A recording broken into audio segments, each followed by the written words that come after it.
You're listening to the TV Obsessive channel, presented by TVObscast.com.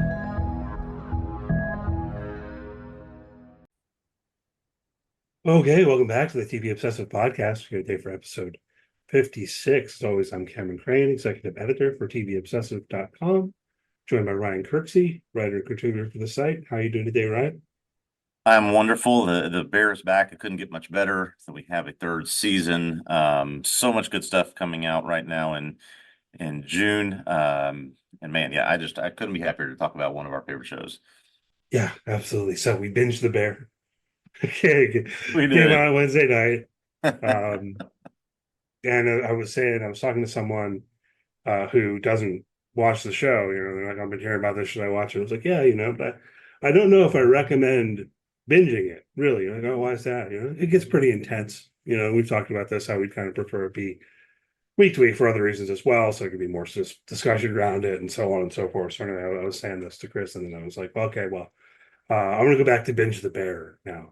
So like, I turned around and saying like, I don't know if you should binge it. I was like, well, I gotta have to continue to binge it, Yeah, because yeah. We have to. We do it for the people. That's why it's been really funny this week too. Obviously we're not going to touch on any spoilers or anything yet, but really funny I saw several, I don't know whether you'd call them think pieces. I might more call them engagement farming pieces that were, you know, the culture is an outrage because the Bear dropped them all once again. Number one, like that was not known. Number two, every comment under the piece is you actually are allowed to watch this show at your pace, right? If you want to watch them, it's just some of the commentary out there has just gotten a little bit out of hand, despite the fact that we do agree it should be week to week.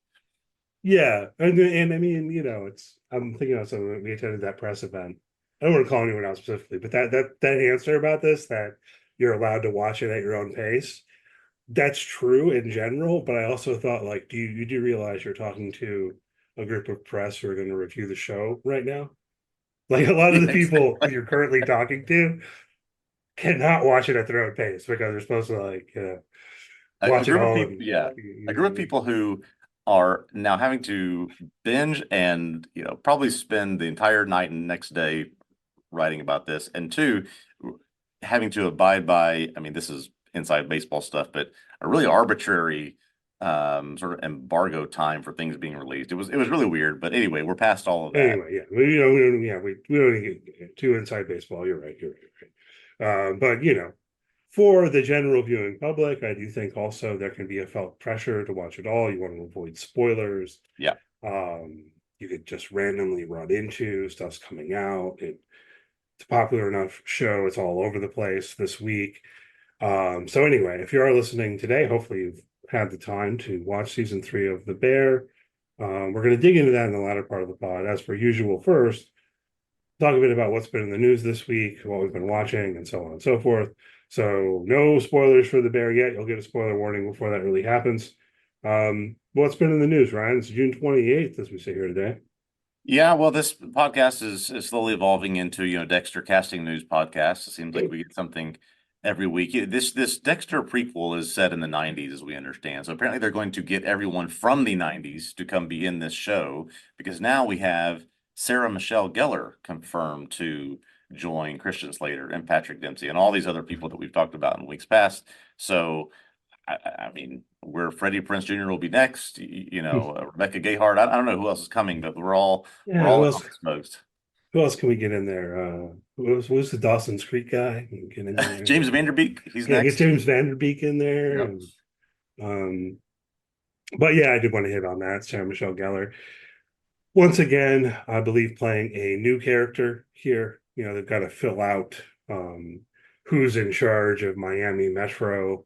When Dexter was a younger man or teen. I don't know how old he's supposed to be in this exactly. So yeah, I guess we'll keep hitting on Dexter casting news. I do, Ryan, think it'd be more interesting if you'd seen the show, but it is what it is. Oh, Yeah. it did all come onto Netflix. The original Dexter came to Netflix like last week. I think I'm just intimidated by it. This is quite a number of seasons in this show, right? There were 6, 7, 8 seasons. Is that right? I believe they were 8. I Yeah, I okay, yeah. believe there So were that eight. just Yeah. I don't know. It's daunting to feel like that I could start it, but I may just stick to the strategy of prequel first, then original. Yeah, and I can't entirely recommend the original to people who haven't seen it because at risk of beating a dead horse or whatever, it gets bad, right? Yeah, right, Like the right. last season kind of goes off a cliff, and it may be the worst series finale on my list of bad series finales. Yeah. And then there's the sequel series also on top of that. So the problem is it'd be very hard to say at this point, oh, well, just don't watch the last season. Well, because then what? Then you can't watch the sequel series, and I don't know, Yeah, it'd be weird. So exactly. it'd be like you almost have to watch the terrible, terrible season finale of season 8. Because he didn't retcon it. Again, speaking very broadly, I'm trying to avoid any spoilers, but when they were talking about that reboot or like sequel series at first, this is how bad I thought the end of the original series was. I actually wanted them to like retcon a couple of seasons as if they were a dream.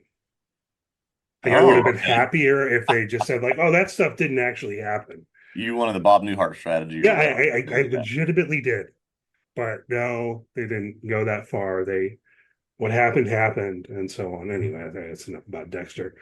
Um, Interview with the Vampire. Interview with the Vampire.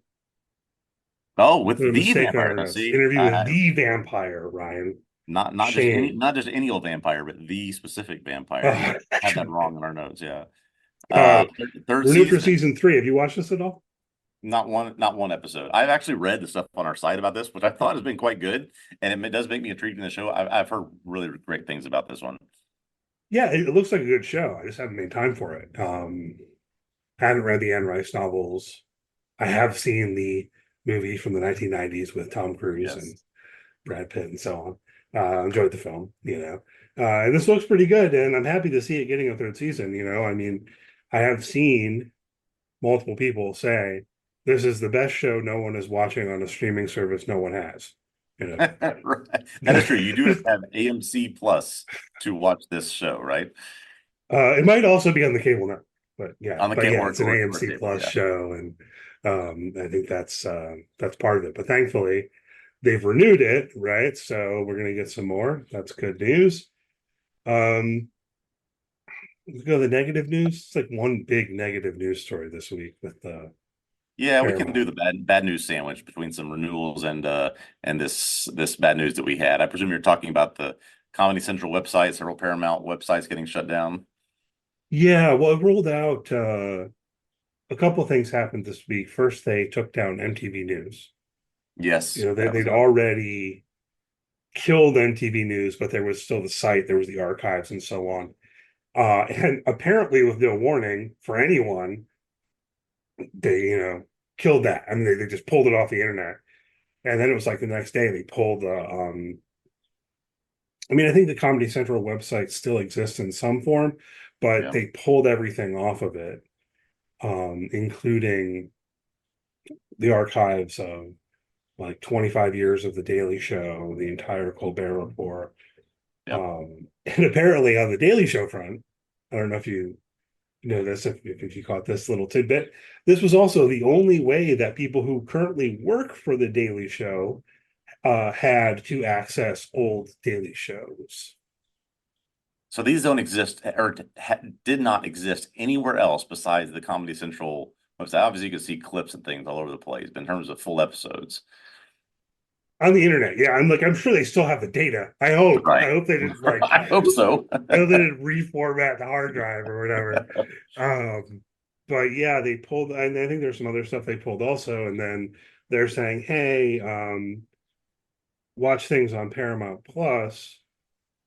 That makes sense. But with the Daily Show stuff and the Colbert Report stuff in particular, those things aren't even on Paramount Plus. So they basically went from having this really kind of robust archive of these shows to having nothing except for what you can find on YouTube, which is not super Yeah. organized. And yeah, I was seeing on social media, apologies, I don't have the name at the ready, but one of the writers was saying, hey, this is one of the current writers, like at Daily Show was saying, this was also the only way we could access past episodes. This was the thing. Without So going and getting the VHS tapes out of the archives, I guess that was yeah. I don't even know if they have that. Like, I don't know if they Yeah. even have that available. So, I mean, I don't know how often does that come up? How often is it relevant to go back to some story from Yeah. 20 years ago? And But honestly, I think I've seen there was half of it. also a lot of this was certainly on the MTV News page. I don't know how much on Comedy Central, but a lot of just written content on the sites as well that have been Yeah, completely lost forever, right? I've worked for sites before that have shut down and there is no archive saved. So you're lost unless you save it yourself, which I'm sure most people did not do. right. Or unless you can find it on the good old Yeah, Wayback Machine. right. Sometimes that happened to me. I had a couple articles published on a website that a friend of mine ran, and I just discovered randomly a couple years ago. I was like, oh, the site's gone. You so things happen, of course, but when you're talking about a huge company like this, I mean, I think it's a real bummer, and it's another one of these things that gives me that kind of dread that I wrote about when they started pulling things like Westworld from HBO Max and things like that, where I don't know, man, is all kinds of stuff from this era we've been living through just going to be kind of lost to the void Yeah, and because it's not on physical media and so on and so forth. I'm sure there are a lot of financial motivations behind their decisions to do these, but yeah, just for the pure nostalgia and access of it all, just disappointing to see all this go away. Right. And I'm well aware that there's probably someone out there with, zip files of all of these episodes that you might be able to get as a torrent or something like that. I'm not recommending that behavior, but like, will it exist anywhere becomes a real possible question. And I do find that kind of terrifying. So my hope is that in some way they make this stuff available or they put it on Paramount Plus or Yeah, I don't know. I mean, I guess they're trying to save money. And I know, believe me, I know that server space costs money, but it can't cost that much money. yeah, I mean, it's hard for me to believe that this is costing them millions and millions of dollars. yeah. But I don't know. Maybe Yeah, I have no idea.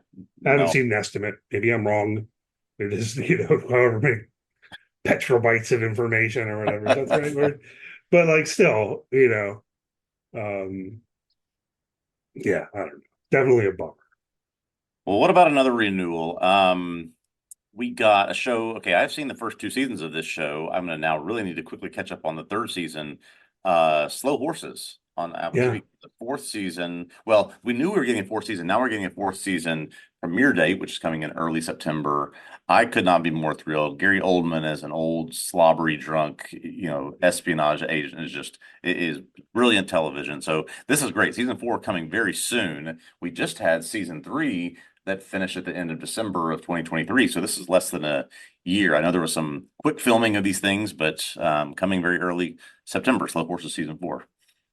Yeah, they're cranking this one out. We've talked about Slow Horse a little bit before on the pod. I watched the premiere episodes and wrote an Yeah. article on the premiere episodes and then didn't keep watching. I enjoyed it though, so it also on my mind to potentially catch up on this in time for season four. I think they're fairly short seasons, aren't they? Yes, this is definitely if I believe correct, actually I have it right here in front of me. So yeah, they're all three or six episodes. Yeah, so yeah, we can catch up before Yeah, season four comes out. I would definitely be catching up. Yeah. They've been cracking this one out, so that's good. We got that going for us. Um, what else? What do you think about this? Apparently, they have greenlit a Green Lantern series. Probably could have made a better pun there. For HBO with Damon Lindelof, The amongst others. lanterns has been lit. I think the show is actually called Lanterns or something like that. So what this looks like to me, this is more obviously of the expanded DC universe, right? This is going to be an HBO show, not necessarily part of the canon James Gunn universe that he's creating. But we're getting all these leaks about the Superman movie coming out. But the Damon Lindelof of it all has me at least intrigued. I'm not really much of a DC guy. I haven't seen much of those things, but um, I, you know, with how adept a storyteller he is and you've got sort of this competing lanterns, if you know anything about the lore of Green Lantern, right? Multiple people have played that role over time. This could be something, and I may check this one out when it comes out. So it's part of the strategy of moving things from Max to HBO. It looks like. Yeah, I was reading about something along those lines in general. I don't know what I think about this. That they're going to more and more put things under the HBO brand that they have over the past several years, kept separate, right? The difference between a Max original and an HBO original, which is maybe a little bit easier to track than when it was a difference between an HBO original and HBO Max original. Right. But that was the same distinction. I don't know what our friends at HBO. I keep having this feeling that there's like a group of people at HBO who really want to protect the HBO brand, and they've Yes. just been slowly losing for like the past 4 or 5 years. Yeah. Um, which is not to try to say anything negative about the Screen Lantern show or anything like that, or any of the other shows, but that there's been some thought about that split, that there are some people out there who are saying, hey, the Penguin might be a really good show, but it's not Yeah. HBO. You know what I mean? Um, yeah, and it's going that way, right? It is. Yeah. I will likely check out the Screen Lantern show solely because Damon Lindelof is involved. But I don't know. I mean, Yeah. it feels like has there ever been a successful Green Lantern adaptation? It seems like one of those things that people keep trying and they keep just Yeah. like not working. I mean, the Ryan Reynolds movie from whatever 20 years ago, it was just such a colossal just bomb and mistake and misstep in every which way you can consider it. Just not much has been tried, I think, between now and then. Okay, maybe that's true. Fingers crossed. I love Watchmen, by the way, Yeah. right? The Yeah. series that Yeah. Lindelof did for HBO. Obviously, this seems like it would be a slightly more straightforward kind of superhero story. So I really don't know what to make of that. I guess I'm just curious to Damon see what they Lindelof do with it. has a lot of home runs. He's got a couple of swings and misses, but a lot of home runs in his bag. So I mean, it's at least worth giving a shot if you want to. I mean, if you can digest a superhero story at all. Yeah. I recall pulling up his IMDb at one point, and I'm not going to do it right now. And I don't want to like actually, um, I don't know, off the cuff rate things on air or whatever. But I remember pulling up his IMDb at one point. I was like, oh, TV series good, movie bad. It seemed like it was like, has he made good films? Can you think off the top of your head of a film that it was a Lindelof film that was I can't think of a films off all the right? top We of my don't. head. There's just series coming to mind. Yeah, all right. Well, we don't have to get into it. Mrs. Davis was quite good. Watchmen was very good. Leftovers, one of my favorites. Of course, we're both fans of Lost here on the podcast, and we'll defend it. So we'll see. I mean, this is very early too with this news. It's like they greenlit the idea, and there's no casting information. No, Yeah, yeah, who yeah. knows? Like, There's not much there. This is just I think the combination of story, HBO, Lindelof, that'll get people hooked until we have something else. that's what caught my eye. Yeah. Yeah. You got one more thing here? Yeah, last thing here, we talked a little bit about baby reindeer. I want to say a few weeks ago, maybe, when this was a phenomenon for a few weeks. Richard Gadd, the guy who sort of lived this story that was told through that Netflix show, is getting another another show. This one is going to go to HBO and BBC. It's going to it's going to be a show called Lions. It's going to track decades of this relationship between two men. They're calling it a very complicated relationship between two men. And I think that, whether I know enough to be interested in watching this, not really sure yet. But it's just interesting how this was probably in the works, but this guy has, I mean, immediately got maybe the most prestigious in the US and the UK, networks to pick up this thing he's working on after the success of Baby Reindeer. So he's kind of still on top of the world right now. Yeah, cool. So also, I mean, this may be even earlier days than the Green Lantern series. Who knows? I don't Yeah. think we have a name here, but something to keep an eye on, right? Something to keep an eye on. Yeah. I'm always kind of trying to balance that. Like, I look through the news and what we're going to talk about on the podcast, if something too early, if it's sufficiently interesting, I never think it's too early, I guess. Yeah. But just always want to note to people that's like sometimes perhaps we're mentioning something that might come out in a couple years or get canceled in the That's meantime. true. Because That's sometimes that true. happens too. Sometimes it'll be like, hey, we're It's going to make a show based on Neil Stephenson's Snow Crash, and then no, you know, it's or just news to that today. We don't guarantee it's going to be news in the future. Yeah. yeah, but we will make an effort to follow up on these things as more news comes out in the Yeah. future. So, um, all right. So Ryan, last night was the first presidential debate. um, during which I asked you if you're watching it during or if you cared about yourself. Um, and you told me you weren't. Do you see anything? Do you watch any clips or anything? I don't know how much you I want have to talk about certainly this. caught some clips, caught some analysis, caught the reactions. I did reply to you that I do care about myself and my mental health, so I did not watch the presidential debate live. It's It was hard a to good plan. I find. should not have. I shouldn't have. Yeah. I knew I shouldn't have, but I couldn't help it. And I turned it on, and it was just terrible, terrible experience. Um, I don't want to say too high. I don't want to Yeah. get too political, but man, It's hard it to was rough. find much variance on the opinions. This morning, this afternoon, Donald Trump lied. Joe Biden looked old and incapable. I mean, that's basically the headline for everything that I've seen since then. Yeah, I guess Biden had a cold. Um, but just focusing on the elements of it that were part of why I couldn't help but tune in is that they had these rules where they were going to have a live audience. They didn't have a Right. live audience. And they were also muting the microphone of the person whose turn it was not. Right. So I thought those were kind of interesting technical elements. And I wanted to see how that went in contrast to past presidential debates and so on. Ultimately, I thought I was going to like that, but I was kind of down on it. Um, and I don't know some of the ways in which it was shot. It felt kind Yeah. of weird when they showed the moderators. It almost felt like they were on a TV set. It didn't quite feel like people were sharing the space. I'm quite serious. Like Yeah. it almost felt like Trump and Biden were looking at them on a TV monitor. It just felt weird. Um, I don't know how much I could question them showing Biden when Trump was talking, but there were certainly times where it felt like he didn't know what to do with his face. I don't know. It was just Yeah. it wasn't enjoyable.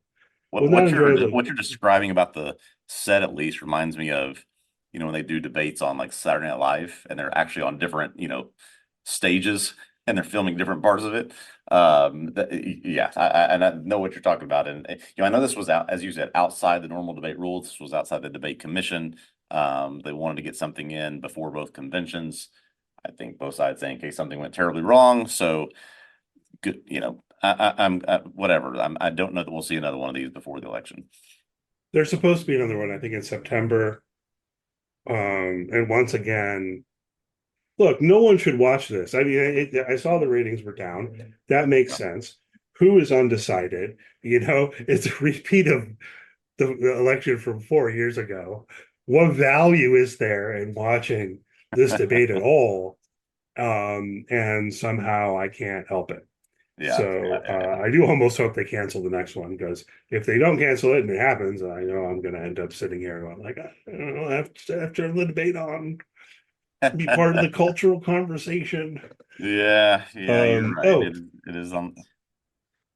I'll throw in on that note, on a quick plug, if you are looking for some retrospective enjoyment or something that's kind of a palliative to the misery of having watched the debate, go read the satirical recap on McSweeney's, written by Maura Quint. You ever read this? No, I've never seen it. She does. It seems like she does one for every debate. And they're funny. I don't know. You ever read McSweeney's at all? Not much. Can't say I don't know much. Satire website. Yeah. Um. Anyhow, you told me that instead of watching the debate, you're watching the Traitors. Let's talk about that. What do you think? Yes. So I'm in the first season. I think midway through the first season. You you you hyped this up enough that it got me hooked on it. I love Alan Cummings as this host. I love the dysfunction of these characters and sort of how they're plotting against one another and competing against one another. This is, like I said, just halfway through the first season on of 2 seasons on Peacock, and it is, I don't watch a lot. I watch some, but not a lot of game shows. This is very interesting and has me hooked in. I'm sure I will finish both seasons by this weekend. Yeah, I agree. And I mean, I think, you can report back on your experience here, but for me, if you're like getting to the halfway point, you're right about at the point where it'll like really suck you in and you'll start feeling like you need to, you'll accidentally binge the rest of the season tonight or something because Yeah. you start out with 22 people, right? And Yep. at the very beginning, you're like, I don't even know who these people are. Yep. You're just spending a couple episodes kind of, sorting that out and getting used to what's going on. And then kind of very quickly it dwindles down to where you've got a group that's small enough where you kind of feel invested in everyone who's left, and want to see what's going to happen. And I will tell you this is almost advice Okay. if you're getting overly sucked in. There were multiple times where I actually watched like 5 minutes of the next episode and then called it a night. Yeah, because it seems like a lot of episodes they leave on the cliffhanger of who's either going to be dead or banished at the morning or at the meeting, whatever is coming up, and you have to roll into the next one to find out. Yeah, that does seem to be the pretty Right. So I did heavy. a couple of times I've done this where I've watched like the breakfast the next morning, found out who got murdered, and then they're about to go do their challenge for the day. I'm like, oh, no, I'll Yeah, stop here. yeah, exactly.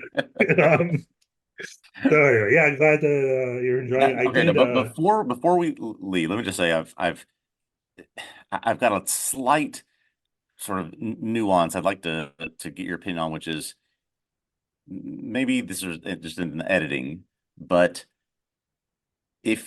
so the way this show works, someone overnight is murdered, and then everybody comes in for breakfast, kind of in small groups, or one at a time, two at a time, and then when there's no one else to come in, you learn who that person is that was murdered. But it always seems like the two or three people that were being negotiated by the traders overnight are like the last two or three people to come in. If you were to Mhm. just keep record of like who are the last two people to come in individually, you would start to build a roster of who's not a traitor, right? I mean, again, that may just be in the editing, but it's kind of they do these onesies at the end. Yeah, yeah, no, maybe, but see, I don't think that the contestants necessarily are hip to that Okay, in okay, season one, and I think that they do switch it up a bit in season two. gotcha. Okay, So, okay, 'cause, like by the time you get to season two, people have seen season one, okay, okay. All right. and yeah, it might be partly in the editing or whatever. I don't know. I was going to mention without talking about the traders for too long, people are getting bored. I checked out the UK version. Ah, yes, yeah, And yeah, just as enjoyable, you know.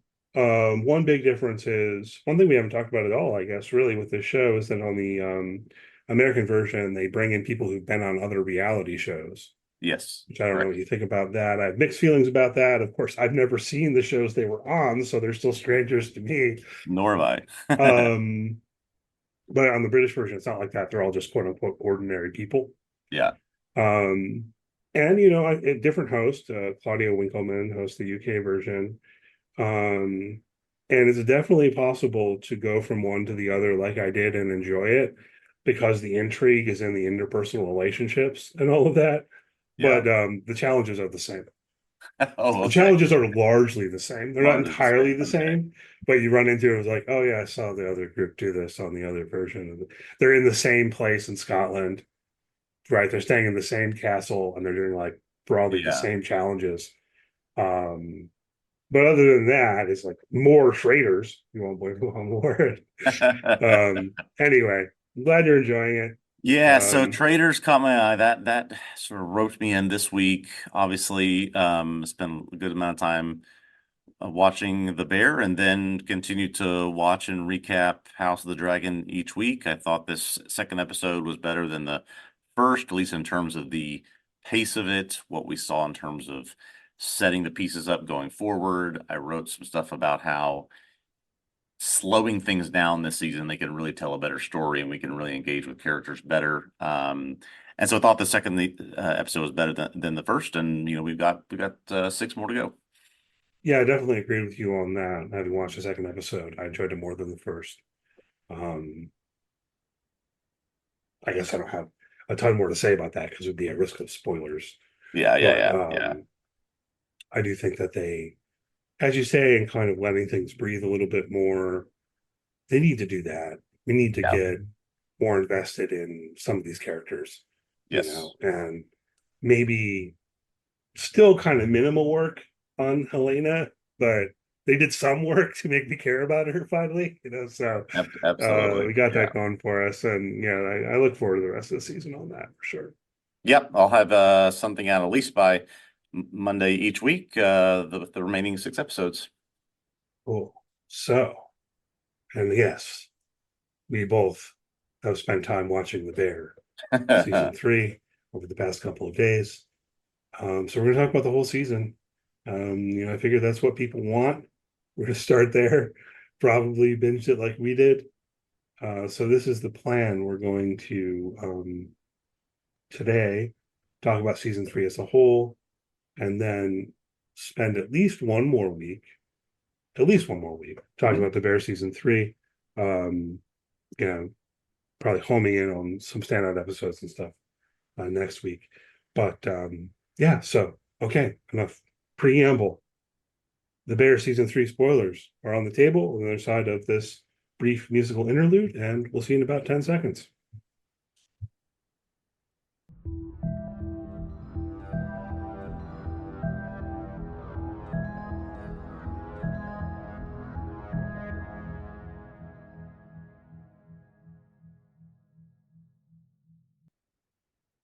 Okay, we are here to talk about The Bear season 3, the entire season that dropped on June 26th.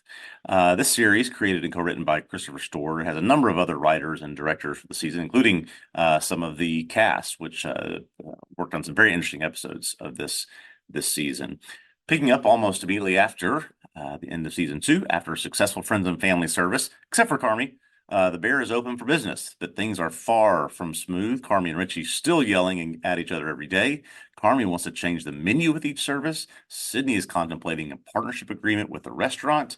Marcus and the whole staff are grieving after his mother did pass away, and the restaurant seems to be hemorrhaging money in its first few weeks for a variety of reasons. Uncle Cicero and his friend, the computer, not happy about that. Carmy's afraid to contact Claire after his outburst that ended season 2, and it's affecting his performance as a chef, as a boss, as someone who has several different relationships. We see a lot of snapshots of Carmy's past in the season, mentor chefs, people he's worked with in the past. It's clear he's becoming a lot more like David Fields, the Joel McHale character, every single day that passes by. Sydney is struggling with this version of Carmy, is strongly considering an offer to be chef de cuisine at a new restaurant that Adam Shapiro is going to open after they find out Ever is suddenly closing its doors. A surprise heads up that the restaurant's going to be reviewed sends everyone into even more of a panic because the reviewer came without them knowing. Uncle Cicero takes this as an opportunity to tell Carmy he has an ultimatum. He's going to cut the string if they get a poor review. Sugar goes into labor while on a supply run, has to rely on her mom, Donna, to get through everything. These two ultimately bond and begin to repair what's been a fractured relationship for a long time. And at the funeral service dinner for the restaurant Ever, many chefs, all the people that Carmy's worked with in the past, talk about their hatred for dysfunctional kitchens. Sydney, who is there, starts to really question whether she should stay with Carmy, and this decision back and forth gives her a panic attack later that night. At the same dinner, Carmy confronts David Fields, tells him he destroyed the person that he was, while Fields says, "Well, it actually made you a great chef." Chef Terry tells Carmy she closed Ever because she wanted to have more of a life while she still could. In the season, with the review from the Chicago Tribune coming in, which seems to be very mixed, some positive, some negative. So we're left with what's going to happen after this review has come in. So there's 10 episodes in about a minute. Yep. Boy, there's a lot of stuff here, and I think you and I have digested as much as we could, as fast as we could. Where should we start? And let's start with the first episode Great. briefly. You know, an interesting episode, really kind of an experimental sort of episode. My first comment to you watching it was that it felt to me like an extended music video for a track off of Nine Inch Nails' Ghost album. Yeah. And I was actually pretty precisely correct on that. If people aren't aware, the song is Together from Ghost 5. actually, right? It's in the credits, music by Trent Reznor and Atticus Ross. So you get that vibe. I don't know. Have you ever listened to this stuff? Let's start there, just briefly, almost as an aside. Any fanship for the Nine Inch Nails or Yeah, I would the say Ghost stuff?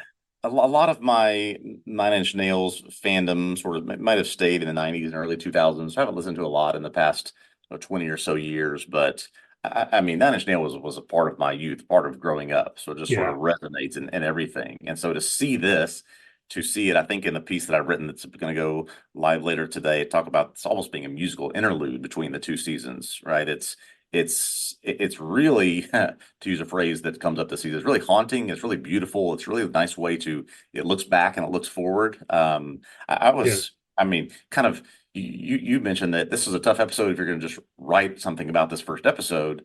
Um, but what a nice way to sort of segue between the two seasons. I just found to be pretty brilliant. Yeah, agreed. I mean, and I have seen that some people have written on it. And so part of what Ryan's referencing is for a minute, I thought, like, hey, maybe I'll jump in and just write on the first episode. Then I watched it. I was like, well, I don't know how to write on this. Um, because it's all just a montage of memory and trauma. And, I thought it was very effective. Um, I think the musical choice was quite good. Um, I guess I am trying to plug Ghosts if people haven't listened to it. Yeah. Like if you enjoyed the music in this episode, you got a lot of it out there that Nine Inch Nails put out with Ghosts 1 through 4 in 2008, and then 5 and 6 came out in 2020. I mean, so we're talking like what? I don't know, 6 hours of kind of Yeah. minimalistic Nine Inch Nails tracks. But the one they chose in particular, I do think is quite haunting and fitting for what's going on in this episode, which is, as you say, I think, pulling on the past and looking into the future and getting at Carmi's anxieties. Hmm. And I don't know. Anything else you want to say? I mean, as you say, Yeah, it just does kind of seg between the seasons. it's pretty. Another reason I thought it was brilliant was that we're going to see Carmi struggle with what type of person he wants to become in this season. And this, uh, obviously, there's actually, I think, more looking back than there is sort of the tomorrow part of the episode tomorrow, Yeah. where we see a lot of Carmi's past, right? Who he's worked with, how he's been mentored, the way they treated him, things that he's learned. And so it sort of sets us up for all of this all this nurture that builds into who Carmi is going to try to become this season. And like, does he want to be more like these chefs that have really taken this sort of peaceful mentorship towards him, or more like the Joel McHale character who's just standing over him, telling he's worthless, telling him he's basically made nachos, right? All these different things that are leading to this tension between how he's now running the bear. Right. And I feel like he's kind of pulling all of this together. The episode title tomorrow, I guess, is how he is viewing the future, Yeah. right? Yeah. That this is culminating in his decision to be who he is in this season. Um, because if you recall, even in season 2, he wasn't interested in getting a Michelin star, right? Right.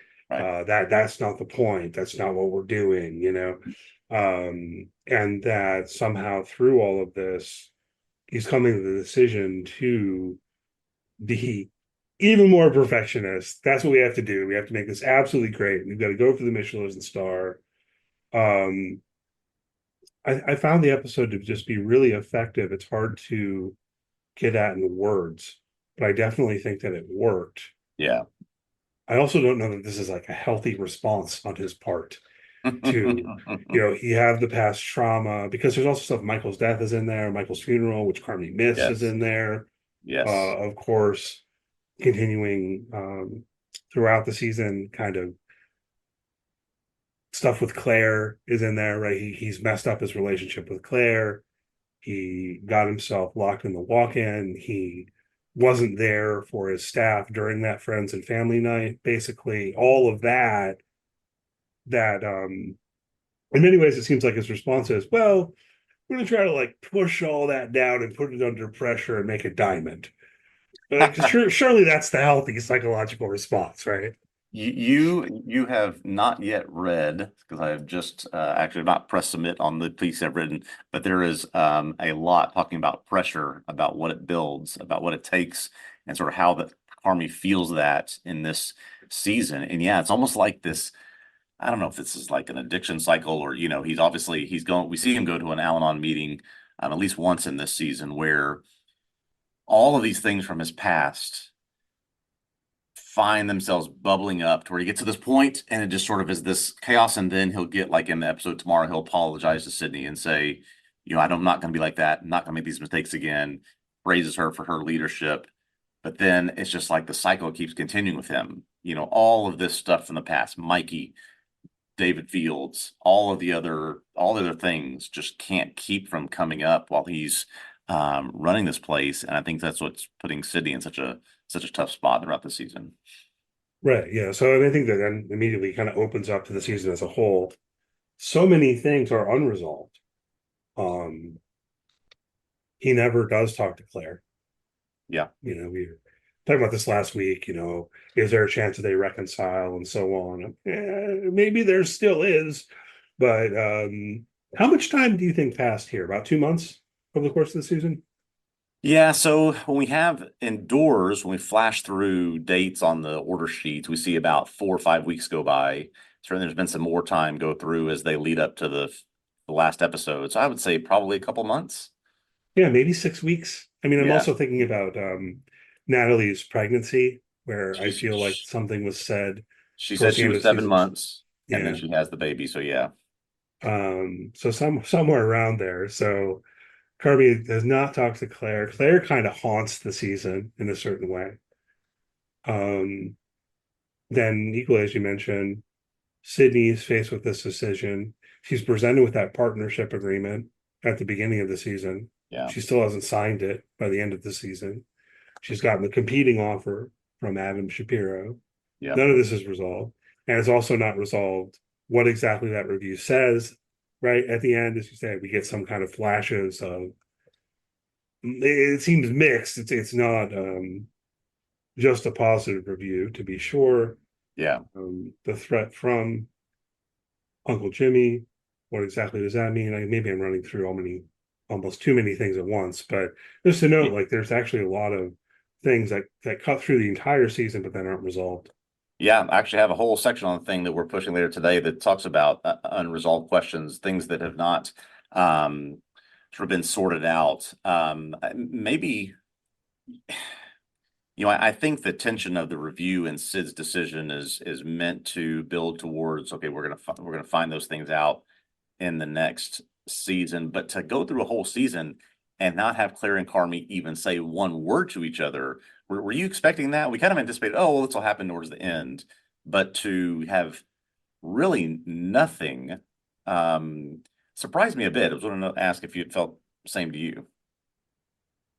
Yeah. Um, at one level, I think it worked. Hmm. And at another, or maybe it's the same level, I think it makes sense that Carmi would not reach out to her still over this period of time. Yet she's being mentioned. Yet she's haunting Yeah, his mind in a certain way. Um, it also makes sense, if you recall, however long ago it was when we saw the news that they were filming season 3 and season 4 back to back or at the same time or yeah, whatever. Then okay, I mean, because it does feel almost like half of a season. Do you need to put to be continued at the end? yeah. That They're that really. signposting the idea that it's like half of a season. I won't say it bothered me, but it was okay. This is one season broken into two pieces. This is basically what you're doing. This is, we're gonna have a mid-season hiatus, the long extended final Breaking Bad season, or just something like that is kind of what you can compare it to. That yeah, it's all one story, but this nature of we went back to back with this. And I presume we're going to be waiting a year to see season 4. Just left some big things on the table for us to be thinking about in between now and then. Yeah, and I do think it works, and even works to say this is a season, and then next season will be another season, but they're clearly signposting.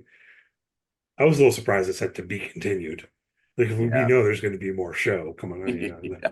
Um, but we were talking about Claire. What I didn't feel like worked terribly well, and this actually relates to my kind of one thing in this season that didn't quite work for me terribly well, Hmm. was the stuff with the facts in relation to Claire. And actually, the stuff with them kind of more generally just didn't really work terribly well for me this season. Thoughts on that? So I thought about the facts when you're bringing up Claire in particular because my theory is, Carmi is in such a place of struggle this season, such a place of tension, such a place of not knowing what he wants to be or how he wants to do things, that he never finds sort of what he's looking for. And when the facts go to the hospital and tell Claire, literally, you're the piece, that's why Carmi and Claire can't come together because he simply just does not have that right now, right? That Claire sort of represents this thing that Carmi's looking for, and he has to determine for himself whether or not he wants to have it. So that's sort of one thing about the facts and Claire, whether they were the right messengers of that, whatever. We know that they're friends. I, I enjoyed the facts of this season and sort of their the banter and the interaction and the conversation. It almost seemed like they were there to make people or to make whomever needs to realize, yes, we still have to consider this a comedy, right? This is the thing. Like I felt like they were there for comic relief, Yeah, fine, but it felt a little bit to me like it was we got to shoehorn in some comic relief. This can't be so heavy all the time, you yeah. know. Let's have this whole thing with the buffing of the floor and there's John Cena, right? That they did as a cameo. Yes, John Cena shows up as brother Sam, who's introduces the idea of the haunting that we see throughout the whole season. And yeah, we see him for a few minutes and then no more after that. I just I didn't feel like I didn't feel like I had a good purpose. I understand the purpose was comedic relief, but it just felt more like a distraction, or maybe it didn't quite feel like it fit in as seamlessly as some of the stuff with facts in the earlier seasons. It was Um, all what the facts always did. Now, of course, there was one fact in season one, two facts in season two, now three facts in season three. It was always in service to what they were trying to do at the restaurant. And there's some of that. This is where they're trying and failing to fix a light or trying to buff the floor. But yeah, to send facts to the hospital, to have this conversation outside the beef where the facts and their three best friends, I guess, come and talk about haunting for 10 minutes. Some of that just seemed sort of disconnect from the entire story. But with Matthew Matheson sort of not just on the rise in terms of his level in the show, but also serving as executive producer this season and actually completely taking over one or two of the episodes, it's not really a surprise to me that we saw a lot more facts. yeah, it's a very minor criticism. It Yeah. was just like of everything in this season, that was the thing that didn't quite work for me. Um, I guess because I wanted to be more involved in the running of the restaurant in a certain way or something. I mean, like the one moment that really did work for me was when he is instructed to pour the broth in front of the customers and he just goes and pours the broth and then brings the food back into the kitchen. Like that moment worked, Yes, but some of that's this other stuff just felt a bit more of kind of that. Yeah. extraneous. More Yeah. of that stuff would be great. Yeah. Um, anyway, that very minor thing. And, I mean, with them going to the hospital to talk to Claire, it's like obviously that's not going to work. And I think even they're smart enough to realize that. Yeah. Claire almost does. Claire doesn't even need to say that Carmi has to talk to her himself because obviously the only way they could possibly, reconcile would be for Carmi to talk to her. No, not Yeah. for Neil Faxon to go Yeah. talk to her. So There's nothing the facts need to do here. There's nothing that Claire necessarily needs to do here. This is all on Carmi, but Carmi he is struggling this season. yeah, so I mean, Um, I guess my next note would be about the finale and the style of that. Hmm. Stylistically, one question I have for you. Um, in that last episode, it's the funeral forever. We get a lot of chefs monologuing, Yeah, a yeah. lot of stuff like this going on. Um, did it start feeling to you at all that you were watching Top Chef or something? Okay, Like, it started feeling a bit like a reality show to me. I'm glad you said this because this was one of my very, very minor complaints about the season as well. I mean, this finale needs to hit and it needs to hit hard. It needs to bring the things you want to a resolution. This finale to me, and some of them were better than others, but showed why actors act and other people are not acting in television shows, right? Because some of these chefs are getting up there and doing their recited lines and just trying their best to deliver the right words and don't really seem like it almost took me out of the episode a little bit, right? Yeah, When they're, as you said, when they're monologuing, when they're giving their experiences, some of them were better than others, but man, we spent a lot of time with them in that last episode. And I understand that they're meant to be there to help Sid see that, you know what, actually the best chefs don't like dysfunctional kitchens. But that much of it, man, it was almost took me out. I think we could have been better serviced by other things in the finale than that much. yeah, interesting. I mean, I think I agree, but it just also got me thinking what was the intention and to what Yeah, degree was this actually the intention for it to feel like it felt. Um, Overall, I think the finale did work yeah, pretty well, but yeah, maybe that could have been a little bit less. In contrast, he has his confrontation with Joel McHale's character David. yes. I don't know, thoughts about that? It just Um, you're welcome. yeah, you're welcome. It just I don't know that I would have expected anything different out of that character. I would have been pretty unhappy if like he had softened Right. or oh because we don't work together now we'll be all buddy buddy, stuff like that. The just sort of the juxtaposition of that conversation paired with the Chef Terry conversation right after that. Carmen sort of does both of these things. Talk about that a lot in what I've written here, but um, sort of serves as the two paths that Carmi has in front of him, right? Which one does he want to be? Which one does he want to do? One person's saying this is what you need to do to be great. One person is saying this is what you need to do to have a life. Um, and I was glad that he had that confrontation. I'm glad that Carmen at least had the gall to go stand up to him. But for him to be sort of shocked that that's how he was, and no, I mean that's clearly who this guy is. Right. Yeah. And I mean, I don't know if you've known guys like this. We've had this before about what they've worked in restaurants. My recollection is not so much. No, I've not. I've only my only job in food service was at an ice cream place, not in a restaurant. Right. Yeah, I worked in a couple restaurants when I was younger. There is an archetype, you know, of the head chef as asshole, Yeah, you know, yeah, and to some extent it's necessary, I think, yeah, but the difficulty is how much separation is there? So I remember having this experience with the chef one place I worked, then outside of work. And it wasn't like he was an entirely different person. And yeah, it wasn't like he was entirely all of a sudden kind and, yeah, cool guy or whatever, but he was a human being. Whereas like there's something almost inhuman about how he operated in the kitchen. And so I feel like Joel McHale's character is I relate it to that experience. It's a certain yeah, version of that.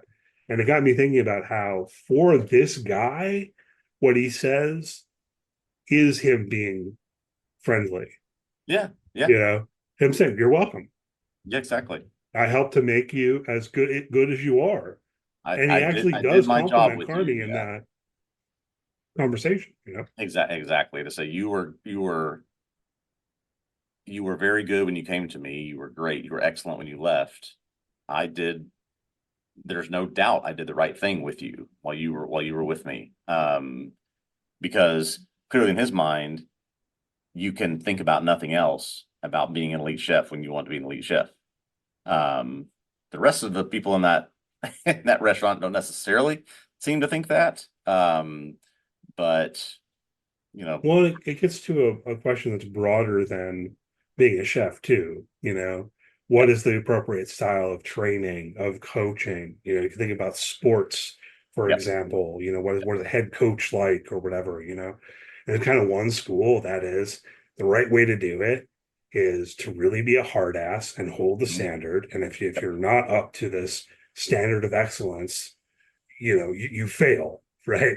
No A minuses, right? It's just A pluses or Fs, right? Like yeah, get to the exactly. A plus or you're out. Um, and maybe there's something to that. In contrast, there's the approach that is more, I don't know, supple or nuanced or meeting people where they are or more human in a certain way. And how do you Yeah, do that? Right. I mean, I yeah, take it someone like David, Joe McHale's character, would view anything less than his approach as inviting sloppiness, you know, exactly. and he Yeah, doesn't think you can do it any other way.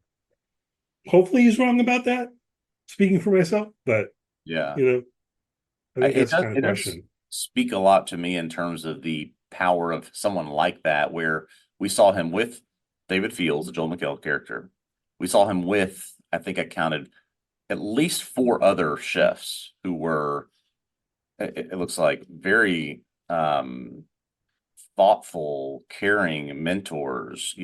Let me, almost, make your hands do what my hands are doing, just very service oriented, and for the power of how that one can influence or affect him even more than the others who were doing things the quote unquote right way with him. But it's become a combination of the influence of that one chef plus Carmi's just unrelenting drive to success that's taken over more than what those other guys and girls were able to do with him. Yeah. And then, I mean, I think, of course, it also relates to his family history. Yeah, Again, going back to episode one, that's part of what's so great about it and the show is how those themes are resonating with one another. yeah, It's that's the whole story. We need all of that.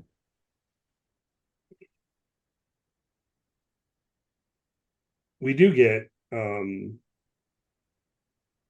also in episode one, we were talking about last week, whether we would see some of these actors again. hmm And a lot of them we do see in episode one, just like in the montage. Um, yeah, we got more Olivia Colman than I would have ever imagined. I mean, of course, doing it through the fact that Terry has decided to close her restaurant. That's a big part of the season. yeah. That makes sense. That was part of my question last week: is how much would make sense. Some of the others are kind of only there in the montage in episode one. Yeah, I was not concerned, but maybe a bit thoughtful that what we saw in episode one, okay, well, that sort of has satisfied people's desire to see these characters again, and we don't need to show them again later in the season. But as you said, a lot of Olivia Colman, a lot of Will Poulter, a lot of Mm-hmm. A lot of Jamie Lee Curtis. Well, one episode's Um, worth. yeah, a whole episode's worth. um, decent amount of time for a few other, characters that we see, John Mulaney and others, and then even enough time to introduce more cameos into the world here with John Cena, with Josh Hartnett, all of these chefs. I don't know if I'm missing any of the big ones here, but it just, yeah, more and more characters being added to this universe. Yeah. I don't know how much we want to say about Frank. There's so many things we haven't hit on, Ryan. And I mean, we're going to talk more next week, and that's good because Yeah. it's starting to get to the point of like, oh man, we haven't really talked about Richie. We haven't really talked about Marcus. We've barely Um, talked about Natalie. Um, so yeah, we kind of have to make some decisions here about what we're doing today and what we're going to do in the future. But um, Why don't we spend a little bit of time maybe on if we say Carmi, Sid, and Richie are the main characters. Let's sort of Okay. focus in on them because I would like to talk about Sid's decision and how it's impacting her. Um, I want to ask what is the thing that you feel is holding Sid onto Carmi? Because the other offer is run your own kitchen, more money, um, presumably better benefits, better environment, better culture. What's Sydney holding on to? We see her see this review of the beef on her refrigerator right before she has this panic attack at the very end. Um, is this like, are you that beholden to what that was, that you just don't want to leave it, or do you trust Carmi that much that you don't want to leave him? What's keeping her from going to this other place? Well, I mean, I think it's not just Carmi, it's I mean it is. Let's start there. That's how you phrase the question, right? Insofar as she already looked up to him before they met. Mm-hmm.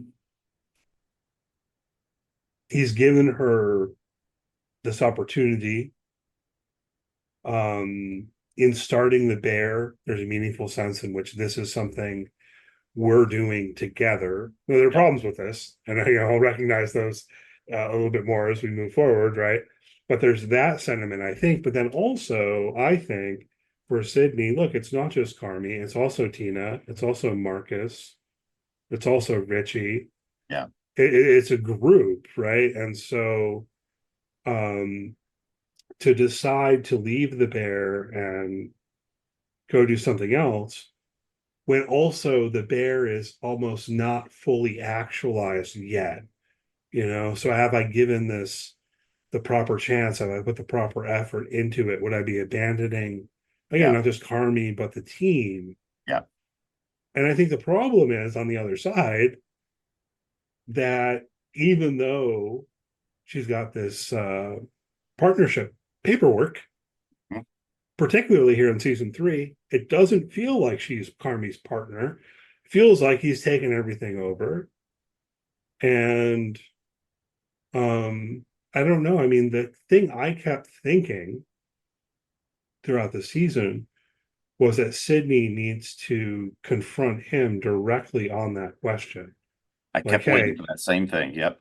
you want me to sign this partnership paperwork? Yeah. Are we really partners in doing this? Because it doesn't feel like it. Every action that Carmi takes is unilateral. Everything that he does is without consultation of Sydney. Everything from the menu to the star, to I mean, there are just countless things that they do this season that does not consult her. And it just that just doesn't, and that just maybe just adds more to me thinking, well, yeah, I love these people, but this is not what I signed up for, I guess. And maybe she won't know until she does have that confrontation with him. But it just doesn't seem like it's what Carmi said it was going to be. Yeah. But I mean, I think that's part of where you think about where we leave Sydney, as you mentioned, when she's kind of having a panic attack, or Mm-hmm. if that's the appropriate way to put it, or whatever. Recall in the season 2 finale, she was puking in the alley. Yeah. The anxiety and all of that. I mean, I think part of it is also, look, what I'm trying to say is, I think she knows that's the conversation that she has to have with Carmi, Yeah. but she's also, I don't know if afraid is the right word, but you know what I mean. It's almost like which conversation is going to be harder, confronting him about the way he's running things or telling him that she's leaving. Or She's just gonna have leave. to, Yeah. yeah. Um, I mean, it is like, there are people out there who, ship Carmi and Sid, and I Yep. don't get that at all. Yep. But Yep. their relationship is meaningful and deep, right? That's not the point. It's just it's not romantic. I don't think it's Right. romantic, and that wouldn't make Right. sense. But still, the kind of structures of relationships can be analogous anyway. And I think that's the kind of situation that Sid's in with Carmi. It's like if you're in a dysfunctional relationship and trying to decide whether we need to have a serious conversation about making this work together, Yeah. or just break up with them, just dump them, Yeah. right? Yeah. because you've already determined that you're not going to be able to make it good and functional, and you have to Yeah. just get out of it, and I think that's the kind of situation that she finds herself in. Yeah. She's in a tough, I mean, a very, very tough place. I don't know that I expected we would get a decision by the end of the season. It was pretty emotional way to end it for her, in this one, to say working so hard, trying to do so much, and to be around those people that she loves, but to have that wash over her, how miserable this is making her, this decision. Yeah. And thinking about the structure of the show, we've talked before, last week at least, about whether we think there's going to be more than 4 seasons. Hmm. We're not so sure. Yeah. Thinking about season 3 and the amount of time that passes or doesn't pass, it's not a ton of time. We said maybe 6 weeks, maybe 2 months. And thinking about the unresolved questions we're left with, which is basically like all of the questions.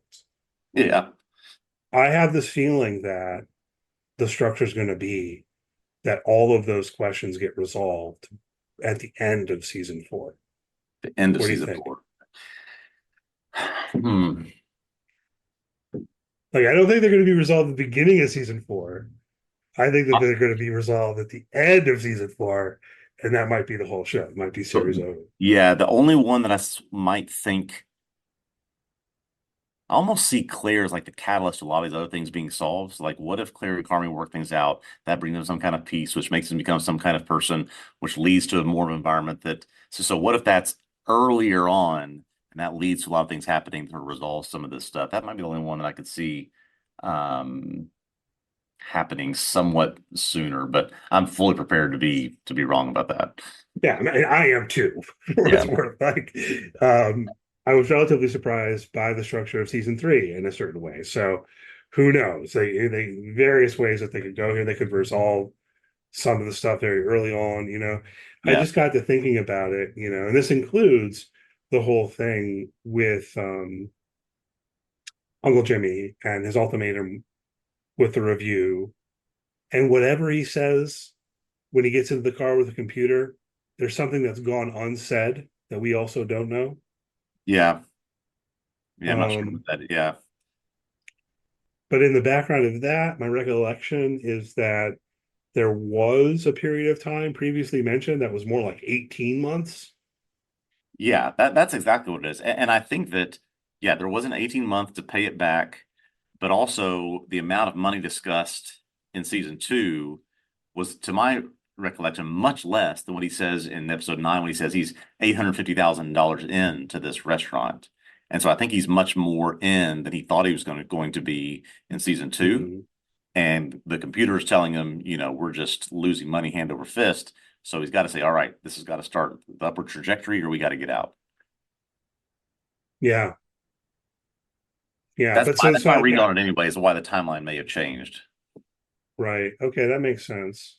But still, I could see it's going to come to a head with this review, but not entirely if it is kind of a mixed review.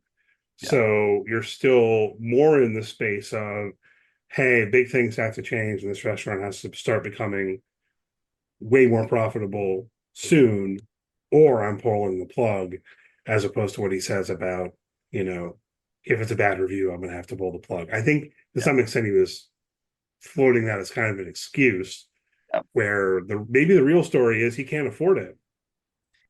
Yeah. I mean, I don't know Cicero's, financial portfolio, but $850,000 in, when I think it was 500K that he was going to be in season 2 over 18 months. Now we're 2 months, 3 months in, and 850K. I mean, he just doesn't see the pattern that he's liking here. Yeah, right. I'm saying like maybe what the computer isn't saying, because they both know it in the car, is that no, is this Rose at risk of being in big trouble himself if he Yeah. keeps kind of sinking money into this restaurant. So I don't know. Anyway, that's my speculation, Yeah. that somehow all of this actually won't get resolved until the end of season 4. And I kicked that off. We were talking about Sid, right? Yeah. I mean, and in part it's because even though this season did span maybe a couple of months, it felt like it very easily, if they decided to go a different way, they could have gotten a whole season out of like a week. Yeah, You absolutely.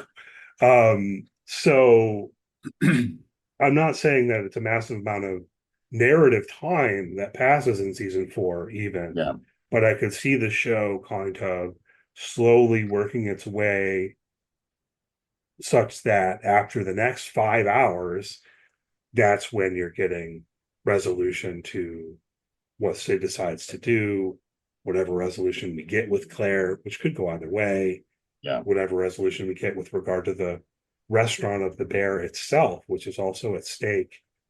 Um, we'll see. I mean, I'm definitely looking forward to season four. You said it'd Oh yeah. probably be in about a year. Yeah, I think it'll be about a year. You and I heard something interesting in this press conference that we were at virtually where someone asked them, "Is this true? Did you guys film this back to back, either three or four?" And they said, we did something like that, or we did some parts of it, yes." And I just found that interesting. It's like, what are we hiding here? I guess maybe they have more to do or more to wrap up, but It was kind of a weird answer, but I mean, I found myself wondering if it's look, it was reported in this sort of way, like yeah, they're filming season three and season four back to back. yes, I know enough about how things are made to know that that's not what you would do. It wouldn't be back to back, it would be at the same time, yeah, yeah, right? We're filming all of the scenes at the same time for these two seasons because what they'll do is they'll say, okay, this is the period of time we're spending on the set that is the kitchen of the bear, right, right? And they'll film all the scenes out of order for all the stuff. And this is how things generally go, from how I yeah, understand how things are made. So I don't know if that was part of the coyness yeah. or what. I really don't know. I did think that was a little bit weird um in terms of how they responded to that. Yeah, yeah. I completely agree. It, I don't think we'll see any variation. I think we'll get this fourth season next summer. And it was, yeah, very much this is going to be a cliffhanger ending to the season. I've got 4 or 5 here things on my piece that I call unfinished plates. That questions, big questions that they left unanswered that we're gonna have to wait another year to see. Maybe that's also part of what was on their mind when someone asked that during that virtual press conference, is that they knew it is kind of half a season, that it ends with the to be continued. Yeah, yeah. Um, I think you very well could be right about that, but um, yeah, just a lot left on the table. No pun intended. Absolutely. Well, we said we were going to talk about Richie. Uh, you said main characters, and I realized that also feels like it should kind of include Marcus. Uh, yeah, Um, I thought you were about to say sugar, so we're gonna have to just draw the line somewhere and we're pick gonna up. have to draw the line somewhere. Yeah, Here's what I'm thinking. So we have both, in terms of standout episodes, put pins in napkins and ice chips. yeah, yeah, So we'll talk about those more directly on their own. And that gives us Tina and that gives us sugar. yeah, absolutely. Um, let's try to briefly, I mean, we can try to bring in some things, there about Richie and Marcus also, but briefly on those two. With Richie, outside of the restaurant, you've got the situation with his ex-wife getting married to Josh Hartnett. Yep, Frank, everyone loves Frank. Phil Mulder. And she wants him to come to the wedding and all of that. yeah, Um, with Marcus, the big thing is that his mother did die, yeah. and You and I but talked. You and I talk about talked. his reaction to that a little bit. Yeah, you and I talked before this season about this being a very interesting question heading into season 3. being there for friends and family night. Now we now have confirmation when his mom died. Would he see this as, oh my gosh, in the frame of every second counts, was he missing out on seconds with his mom that he could have spent with her in her last minutes? Or, so is the restaurant this place that makes him think of that? Or is the restaurant the place of comfort now for him as he's grieving and mourning, going through all this? Well, it's clear now that it's the latter. It is, his mom says, this is the place that she would want me to be. This is quote, what's up now for him. And I wrote this as well, that one of the most powerful lines of the entire season is at the very end of season 2, when he says, take us there, Bear, right? Just, I need this. I've gone through all this. This is what I need, but we need you to do it. So I thought that was something that was wrapped up very well, just sort of what his story has been and what he now is going to do going forward. However, in my unanswered questions here, one of the ones that I said is, I am distraught we did not get to see the sleight of hand Violet dessert. I'm really upset that we didn't get to see that, and we better see that in season 4. Still working on it. So Yeah. put a lot of work. So I believe what A you're lot of referring magic to. YouTube videos. I think you just said season 2, and you meant episode 2 of season 3. Yeah, When just to clarify for people listening, when you had that conversation between Marcus and Carmi, which I thought was great. You have these moments in the show.